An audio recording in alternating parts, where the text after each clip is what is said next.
सच्चिदानंद सद्गुरुदेवाय नमः। ओम प्रखरप्रज्ञाय विद्महे महाकालाय धीमहि तन्नो श्रीरामः प्रचोदयात्। ओम श्री सद्गुरुदेवाय नमः। प्रिय दोस्तों, आज का विषय है सुख कैसे मिले। सुख कहाँ से आती है, सुखी व्यक्ति कौन है। तो दोस्तों, सुखी जीवन जो है, सुख व्यक्ति सुख और आनंद जो है अंदर से ही प्राप्त होती है, कहीं बाहर से नहीं। कितना भी धन संपदा आपके पास एकत्रित हो जाए, आप सुखी नहीं हो सकते। जिस प्रकार से अच्छे बिस्तर की प्राप्ति आप कर लीजिए, लेकिन आपको अच्छी नींद नहीं आ सकती।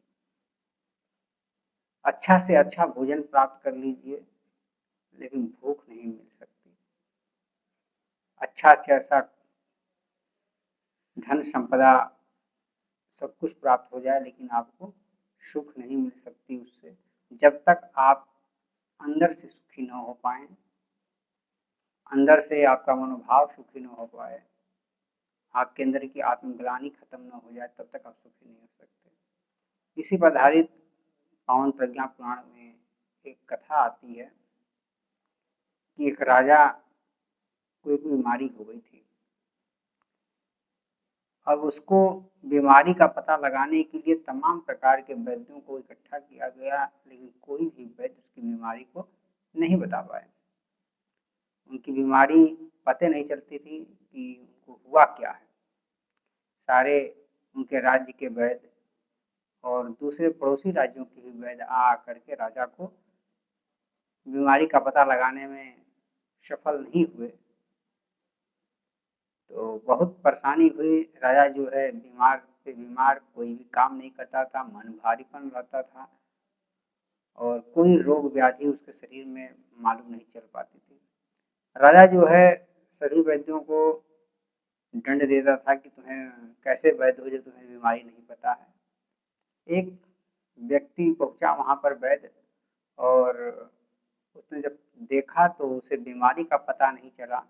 तो उन्होंने कह दिया कि इनकी बीमारी बहुत गंभीर बीमारी है, और यदि ये अगर सुखी व्यक्ति का कपड़ा पहन लें तो राजा साहब की बीमारी चली जाएगी। इनका इलाज यही कि सुखी व्यक्ति का कपड़ा पहन लिया जाए।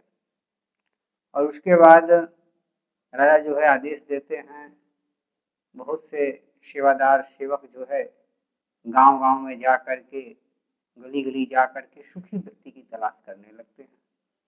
बहुत से सुखी व्यक्ति धनवान, संपत्तिवान, विवेकवान, बुद्धिमान, बहुत से व्यक्तियों को खोया जाता है, लेकिन सबसे वही पूछते हैं कि आप दुनिया के सबसे सुखी व्यक्ति हैं। वो सब यही जवाब देते हैं कि नहीं भैया, मुझे सुखी कहाँ है, इतना धन है, मुझे धन जाने का डर रहता है, हमेशा मेरे अंदर डर बना रहता है, मैं सुखी से जी नहीं पाता हूँ। मेरे पास संपत्ति अपार है, लेकिन मैं उसको सही ढंग से यूज नहीं कर पाता हूँ। मुझे डर ही बना रहता है कि मेरी चोरी ना हो जाए। बहुत सी बातें लोग कहते हैं। कोई विवेकवान है, बुद्धिमान है, उससे भी लोग कहते हैं कि आप सुखी हैं। पता नहीं, मैं तो सुखी नहीं हूँ, मुझे तो इतना ज्ञान है, फिर भी मुझे मोक्ष की प्राप्ति हुई कि नहीं हुई, इस बड़ी चिंता रहती है। मैं दुखी रहता हूँ कि मुझे भगवान नहीं मिले।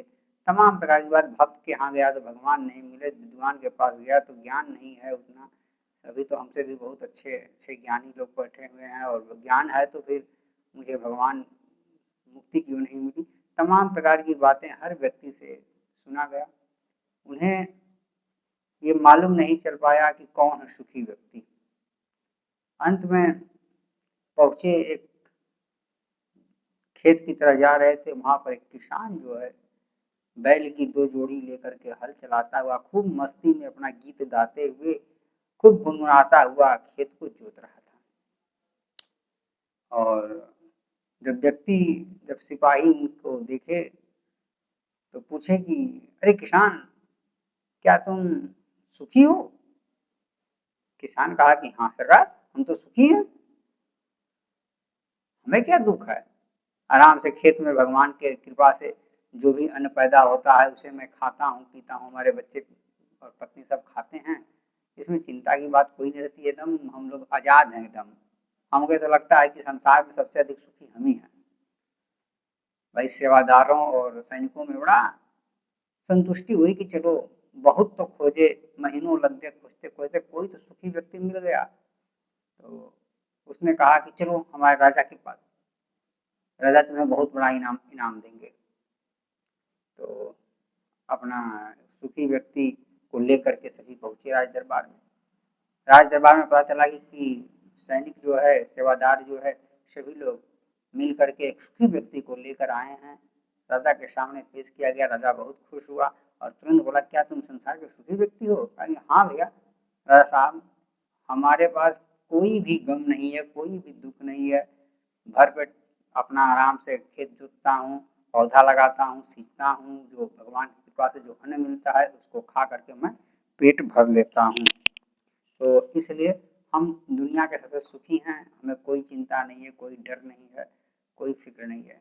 तो राजा बोला कि भाई जब तुम सुखी हो तो मैं तुझे इतना धन संपदा दे दूंगा तुम्हें कि और भी तुम धनवान हो जाओगे, और तुम अपना कपड़ा जो है, अपना कमीज जो है, अपना शर्ट उतार करके मुझे, कुर्ता उतार करके मुझे दे दो, जिसको मैं पहन लूँ और मैं भी सुखी हो जाऊं। क्योंकि डॉक्टर ने यही बताया है, वैद्य ने यही बताया है कि सुखी व्यक्ति का कपड़ा पहनना है। तो किसान ने कहा कि महाराज आप मेरे कमीज की बात करते हैं, मेरे पास तो एक सर ढकने के लिए अंगोछा भी नहीं है। अंगोछा कहते हैं गमछा को, गमछा तक नहीं है, अंगोछा भी नहीं है सर ढकने के लिए, सिवा एक मतलब धोती के जो पहनते हैं, नेक क्या कहते हैं, लिंगोटी। सिवा दो लिंगोटी के मेरे पास सर ढकने के लिए अंगोछा भी नहीं है, और कमीज की बात करते हैं आप, मेरे पास तो कमीज ही नहीं है। राजा सुना, बहुत आश्चर्यचकित हुआ और उस पर गहन चिंतन किया और उसे समझ में आ गया कि सुखी रहने का मतलब यही है कि निस्वार्थ भाव से चिंता मुक्त होकर के जीवन जीना। जितना भी हमारे पास धन संपदा है उससे हम अधिक की चाह करके, बहुत ज्यादा चाह करके हम सुख नहीं प्राप्त कर सकते। आवश्यकताएं हैं, उसके लिए कमाना जरूरी है, लेकिन उसके पीछे पागल होना जरूरी नहीं है। उसके लिए चिंता, ज्यादा धन हो गया तो उसकी सुरक्षा का चिंता नहीं है, तो कमाने खाने की चिंता। विद्वान हैं तो सबसे विद्वान हम ही हैं, शास्त्रार्थ करने की चिंता, कहीं हार न जाए वो भी चिंता। बलवान है तो तमाम प्रकार की हर तरह की चिंताएं उनके पास होती है। तो राजा को समझ में आ गया और उसी दिन से उन्होंने चिंता का परित्याग कर दिया और उसके बाद सुखी हो गए। इसी को गुरुदेव ने, परम पूज्य गुरुदेव परमदनीय माता जी, जो गुरुदेव की वाणी है, गायत्री परिवार के संस्थापक श्री पंडित श्याम शर्मा आचार्य जी, जो हमारे गुरुदेव हैं, उन्होंने कहा कि सुखी रहने के बस दो ही उपाय हैं। पहला, परिस्थितियों से तालमेल बिठाओ, और दोस्तों गुरुदेव ने यही कहा कि खुश रहने के और सुखी रहने के मात्र दो ही उपाय हैं। पहला उपाय ये है कि परिस्थितियों से तालमेल बिठाइए, और दूसरा उपाय ये है कि आवश्यकताएं कम करें। अपनी कार्य क्षमता, कमाई के अनुसार ही कार्य करें। एक व्यक्ति एक दिन हमसे पूछ रहा था कि गुरुजी कितना कमाया जाए? तो हमने कहा कि भाई जितना कमा रहे हो उतने में सुखी रहो।